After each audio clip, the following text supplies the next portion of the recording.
Okay, welcome everyone. Welcome back to the Joyful Paper Co. YouTube channel. Today we have a special treat. Our first author interview with author Cheryl Smith of Nina Clara Designs. Welcome, Cheryl. Hi. I'm glad to be here. Happy to have you and excited that you're our first author interview. Today we'll just talk a little bit with Cheryl about her author journey, what her books that she's published, what she's learned along the way, what her favorite publishing tools and platforms are, and then any advice she may have for future authors. Okay, so we'll get started. And I also will drop Cheryl's information in the description of this video so you can support her and buy one of her books. Okay. All right, so we'll get started. Cheryl, tell us a little bit about yourself. Well, I'm a registered nurse by profession, and I also own Nina Clara Designs. I'm a digital art creator, and I offer coloring books, journals, along with some ready-to-use digital art like stickers and art that you can put on T-shirts and so forth for other businesses and creators. And also a design to help women of color, especially, to help use the creativity to reduce stress, find peace, and reconnect with joy. As I mentioned, we also include printable art, SVG cut files, which I create for Cricut Design Space. Cricut is a cutting machine, if you aren't aware, and a lot of people use those to create designs at home. And a lot of my joy comes from creating those designs to help inspire other crafters to use my designs to make their art. At the end of the day, my goal is pretty simple, just to help people feel encouraged, supportive, and reminded that creativity can actually be part of their everyday life. I love that. Yes, I'm all about creativity. Yes. And how creativity can bring some joy to people, especially during these times. Yes.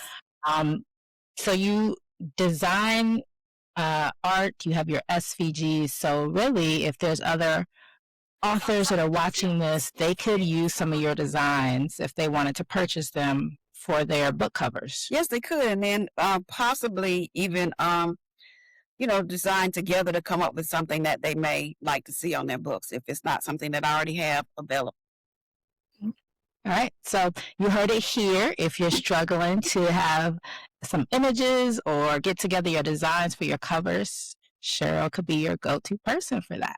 All right. So Cheryl, tell us, when did you first think about becoming an author?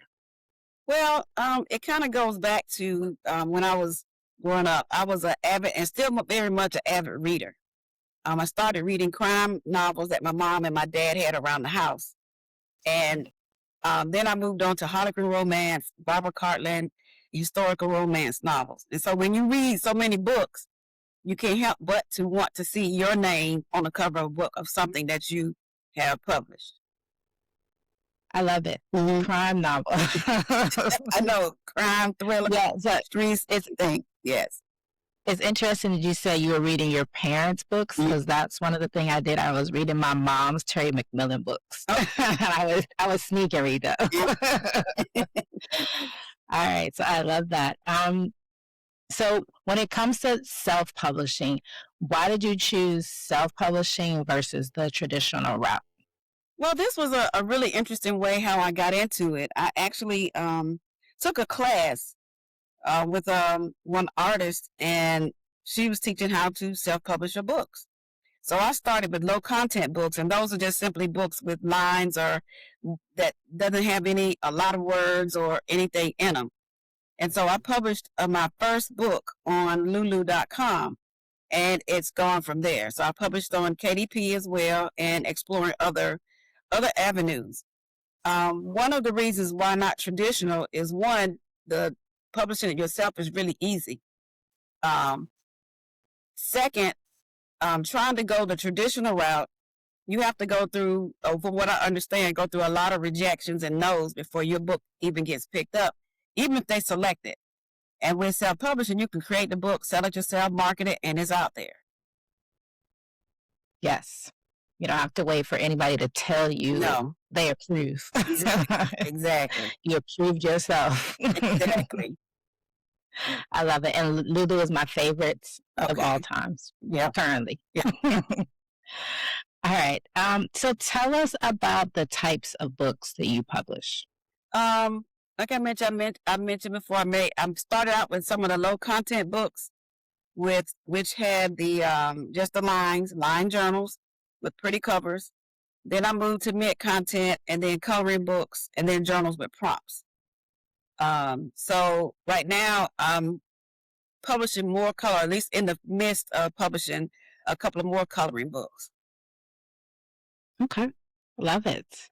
So in publishing your coloring books, your line journals, Mhm. what would you say was or is your biggest obstacle in publishing? For me, the biggest obstacle is I'm really not one to talk about myself. But in self-publishing, you have to get visible. You have to talk about your book. You have to show your book. You have to be everywhere. And that's my biggest obstacle for me is the marketing piece. If I could just create the book and have somebody else run with it, that would be great. But then that would be, moving out of traditional into traditional publishing, or maybe somebody else has a business that would do the marketing for me. But that's my biggest obstacle. Yeah. Yeah, I would say I struggle with that as well. I know a lot of people struggle with that, just the visibility and getting out in front of our books and talking about them. But Right. happy that you agreed to do the interview so you can talk about your books and about your journey. But yeah, this is what my YouTube channel, part of the mission is to help authors get out there, Okay. That's good. advertise their books, talk Mhm. about their journey so people can learn more about them. All right. So what tools, so you mentioned Lulu, Mhm. mentioned KDP. What tools, platforms do you love to use? For me right now, I think the biggest one I like to use is Canva.com. Because you can do formatting, you can do cover design, you can do your layouts, you can do a lot of things with Canva.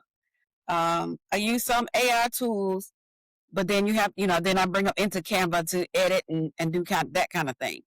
But Canva, I say, is my biggest tool right now. Okay.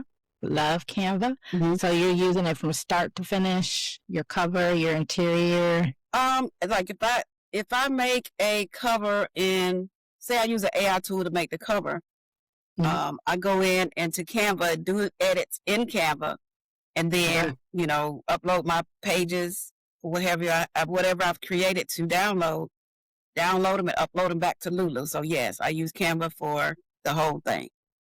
Okay. Canva makes And it easier. would you say you're more an AI art person or hand drawn art? I actually do both, and I'm glad you asked that question because as a Cricut contributor, I don't know if I mentioned that earlier, to contribute art to Design Space, they have to be hand drawn. So I do take hand drawn art and change it up so that it can be then converted into a SVG to be uploaded into Cricut because they only want hand drawn art. Okay. Awesome. And you use the hand drawn art on some of your covers? I have. I actually have a couple of them here that I've done. Oh, you want to show us? Sure. Let's see. Here's one. Let's see what else I have. I use a lot of other people's art in the beginning. And then here's one. I don't know. Can you see it very well? Yep, I can see it. Okay, good. So those are the two that I have handy right now that I did. And then here's one. This is a mix of hand drawn art, Canva, and another tool that I use to create the design. Okay. Love it. Mm-hmm. Thank you for sharing. Appreciate that. So we talked a little bit about visibility and just getting out there in front of your book. What are some ways that you have marketed your books? Right now, I've used social media like Facebook, Instagram, even Pinterest, email marketing at the present time, and then I'm actually considering ads in the future. So those are the three ways right now. I'm trying to think of what other ways, other than a vendor market. I have a vendor event coming up in June, I do believe, and that'll be another way to be able to get my books out to readers. So have you done any vendor markets previously with your books, or will this be the first one? No, this is not the first time. Let me see. This is 2026, so I probably last did a vendor event in 2023 where I had my books available. Okay. Any tips for people looking to do vendor markets with their books? Well, I'm really probably not the best person to give advice on vendor events because they're not. Anything you learned, anything you would do differently when you have your next event? What I would do differently is because when you go to a vendor event, sometimes you don't know what the audience of the event is. I mean, you may have, your coloring books, but they may not be coloring people. So what I would suggest is maybe take just a couple of copies and then have a notebook or something with a cover in it so people can see what it is. Even have your website available so people can see what you have available. That way you don't have a lot of product that you have to buy and sit and wait to see if somebody's going to buy it or not. So that would be probably the biggest thing that I would focus on.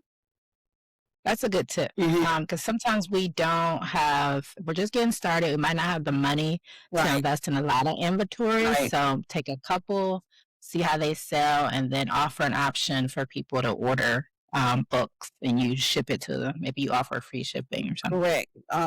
Have it. If you're using Amazon, if you're using Lulu, you can direct them to your website and they can buy it there. Yep. Love it. All right. So one piece of advice you would give those interested in self-publishing, those just starting out, what would you tell them? What I would tell them is, it's a lot with AI going on now in the world. Stay focused on what you want to do and don't compare yourself to what Sarah Jane is doing over on the other side. Your story is your story. Nobody can tell it and sell it like you can. So the biggest thing is to stay focused on what you're doing, and if you can,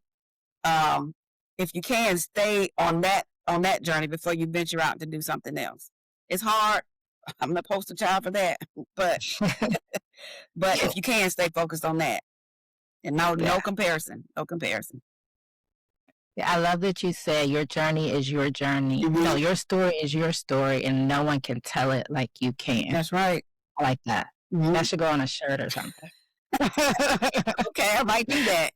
Right, because we forget we all have a story, and even though we may be doing a coloring book, that coloring book was born out of something in us, some kind of story, maybe something in our childhood that we loved or we're currently interested in, or a journal.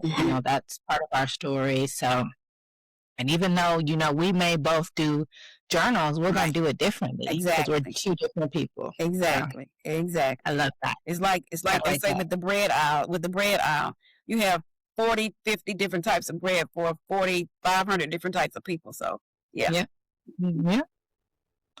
Love it. So what is next for you?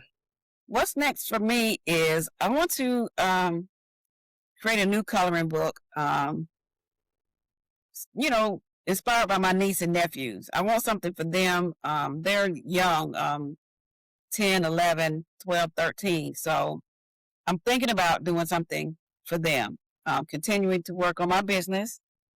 And then this is the story that's in me that I've been wanting to do about my life that can help other women on their young journey. But I have not yet just sat down, decide what that was going to be. I started a blog a while back called Diamond Nuggets, and it was what I would have told my daughter if I had one.